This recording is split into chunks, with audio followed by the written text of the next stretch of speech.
would have been better unsaid. He had read too many books. He frequented the Chestnut Tree Cafe, haunt of painters and musicians. There was no law, not even an unwritten law, against frequenting the Chestnut Tree Cafe. Yet the place was somehow ill-omened. The old, discredited leaders of the party had been used to gather there before they were finally purged. Goldstein himself, it was said, had sometimes been seen there years and decades ago. Syme's fate was not difficult to foresee. And yet it was a fact that if Syme grasped, even for 3 seconds, the nature of his Winston's secret opinions, he would betray him instantly to the thought police. So would anybody else, for that matter. But Syme, more than most. Zeal was not enough. Orthodoxy was unconsciousness. Syme looked up. "Here comes Parsons," he said. Something in the tone of his voice seemed to add, "That bloody fool." Parsons, Winston's fellow tenant at Victory Mansions, was in fact threading his way across the room. A tubby middle-sized man with fair hair and a frog-like face.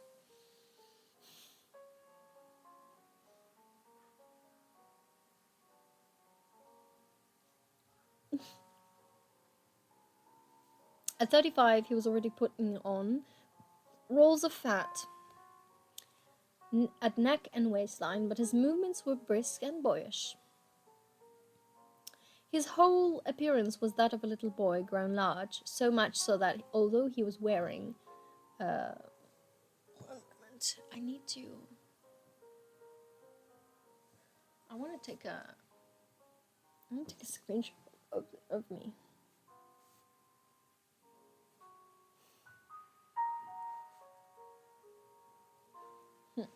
Nice. Let's continue. "Look at him waking away in the lunch hour," said Parsons, nudging Winston. "Wait, no, I skipped too much. Roll back." His whole appearance was that of a little boy grown large, so much so that although he was wearing the regulation overalls, it was almost impossible not to think of him as being dressed in the blue shorts, grey shirt, and red neckerchief of the spies. In visualizing him, one saw always a picture of dimpled knees and sleeves rolled back from pudgy forearms. Parsons did, indeed, invariably revert to shorts when a community hike or any other physical activity gave him an excuse for doing so. He greeted them both with a cheery "Hello, hello," and sat down at the table, giving off an intense smell of sweat. Oh, I hate people who smell like sweat that much. Brrr. Beads of moisture stood out all over his pink face. I sweat too much as well, so I have to take showers constantly because I sweat a lot. I hate the summer because of that. So yeah.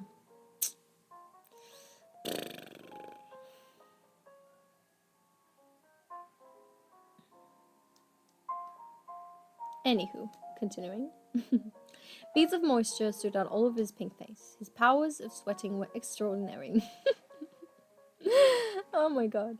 At the community center, you could always tell when he had been playing table tennis by the dampness of the bat handle. Oh, gross! Disgusting!